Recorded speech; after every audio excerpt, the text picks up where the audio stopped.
రేపు జనవరి 1, ఈరోజు డిసెంబర్ 31. ఇది మామూలుగా జనవరి 1 పెన్షన్ ఇవ్వాలంటే ఆ రోజు హాలిడే అయినా ముఖ్యమైన రోజు ఉంటే జనవరి 2వ తారీఖు ఇస్తామనుకుంటారు. నేను ఆ విధంగా ఆలోచించలా. నేను జనవరి 1వ తారీఖున అధికార యంత్రాంగాన్ని ఇబ్బంది పెట్టేదానికి ఇష్టం లేకుండా 31వ తారీఖున మళ్ళీ పేదల సేవలో అనే పేరుతో మీ దగ్గరికి వచ్చాను. ఒకరోజు అడ్వాన్స్గా మీ అందరికీ ఈరోజు పెన్షన్లు ఇచ్చే పరిస్థితికి వచ్చాం. మీ అందరికీ ఈ సంవత్సరం హ్యాపీ క్రిస్మస్ మొన్నే చేసుకున్నాం. రేపే నూతన సంవత్సరం 2025.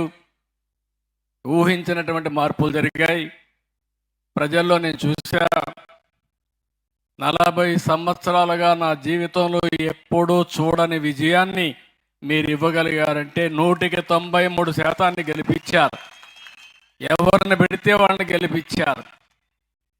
ఒక స్టేజ్లో అయితే మా అరవింద్ బాబు గెలుస్తాడని భయం ఉంటే కాదు, మేమున్నామని బ్రహ్మాండమైన మెజార్టీతో గెలిపించారు.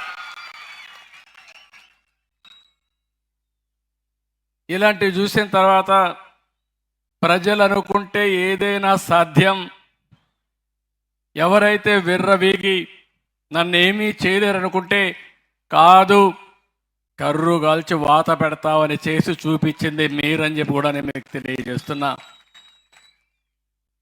అలాంటి నేను చాలాసార్లు కూడా చాలా ఎన్నికలు చూశాను, కానీ మొన్న జరిగిన ఎన్నిక ఒక వినూత్నమైన ఎన్నిక. ఈ 6 నెలల్లో కూడా ఏ విధంగా పనిచేసామో మీరు ఒకసారి ఎక్స్ప్లెయిన్ చేస్తాను. నేను మీకు జవాబుదారీ. నాకు హైకమాండ్ ఎవరు లేరు, కానీ నా హైకమాండ్ 5 కోట్ల ప్రజలే నా హైకమాండ్ అని చెప్పి కూడా నేను మీకు తెలియజేస్తున్నా. నేను ఎవరికి రిపోర్ట్ చేయాల్సిన అవసరం లేదు, కానీ నేను మీకు మాత్రం రిపోర్ట్ చేయాలి. నేను ఏం చెప్పానో ఎప్పటికప్పుడు మీకు చెప్పాలి. అదే సమయంలో మళ్ళీ మెరుగ్గా ఏం చేయగలుగుతానో దాన్ని ఆలోచించుకొని ముందుకు పోవాలనే ఆలోచన.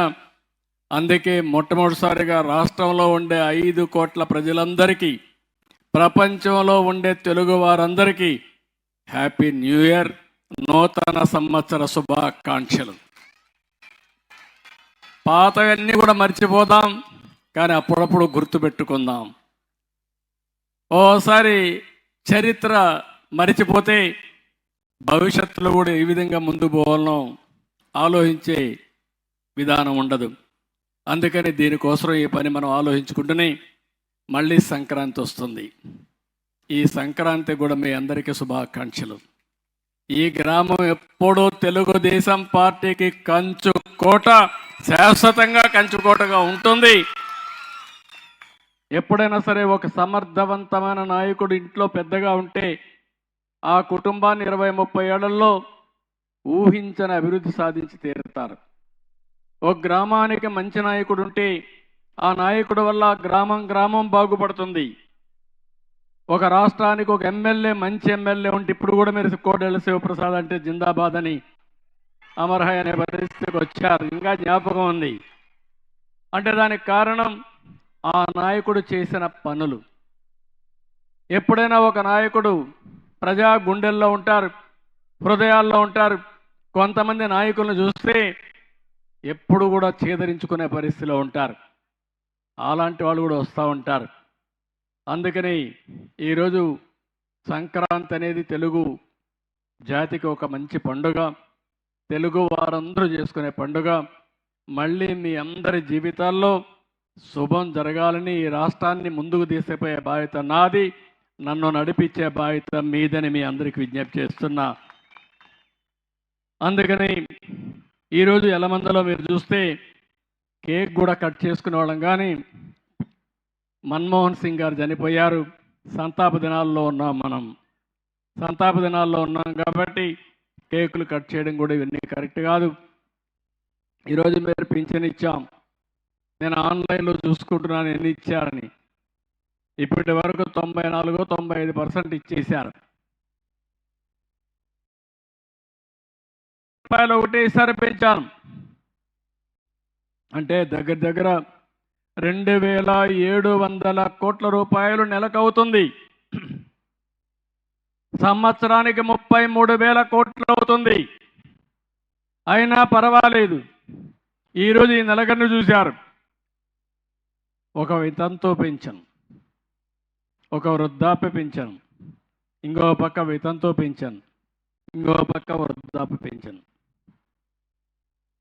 ఒక్కొక్క ఇంటికి 4,000 అంటే సంవత్సరానికి 48,000 రూపాయలు ఈరోజు వాళ్ళకు నేను ఇస్తున్నానంటే వాళ్ళ జీవితంలో ఇదొక వెసులుబాటు అని చెప్పి కూడా నేను మీకు తెలియజేస్తున్నా. ఇప్పుడే ఆడబిడ్డ మాట్లాడుతూ నా తంటూ, మీరు ఈ 4,000 రూపాయలు ఇచ్చారు కాబట్టి నా కూతుర్ని కూలికి పంపకుండా స్కూలుకు పంపిస్తున్నాను, మీరు ఇవ్వకపోతే మళ్ళా కూలికి పంపించే పరిస్థితి వచ్చేదేమని బాధపడింది. అలాంటి ఒక మహత్తరమైన ఆశయంతో ఈ పెన్షన్లు ఇస్తున్నామని చెప్పి కూడా నేను మీకు తెలియజేస్తున్నా. అయితే ఇక్కడ ఇంకొక విషయం కూడా మీరు గుర్తుపెట్టుకోవాలి. ఈరోజు ఎవరైనా భర్తకు పింఛన్ వస్తూ ఉంటే, భర్త చనిపోతే నెక్స్ట్ మంత్ నుంచి భార్యకు ఆ పింఛన్ ఇచ్చే ఏర్పాటు చేశామని చెప్పి కూడా నేను మీకు తెలియజేస్తున్నా.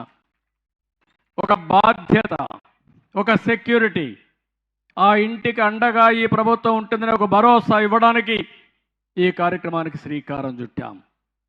ఎవరైనా ఈ ఊర్లో ఉండి వేరే ప్రాంతానికి ఉపాధి కోసం పోతే పింఛన్ల కోసం నెలవారీగా వచ్చి అవస్థపడడం చూడడం కంటే నేను ఆలోచించింది, అవసరమైతే 3 నెలల్లో ఒకసారి వచ్చి ఎప్పుడు కావాలంటే అప్పుడు 3 నెలల పింఛను 3 × 4,000 12,000 ఒకేసారి తీసుకుని ఏర్పాటు చేశానని చెప్పి కూడా నేను మీకు తెలియజేస్తున్నా.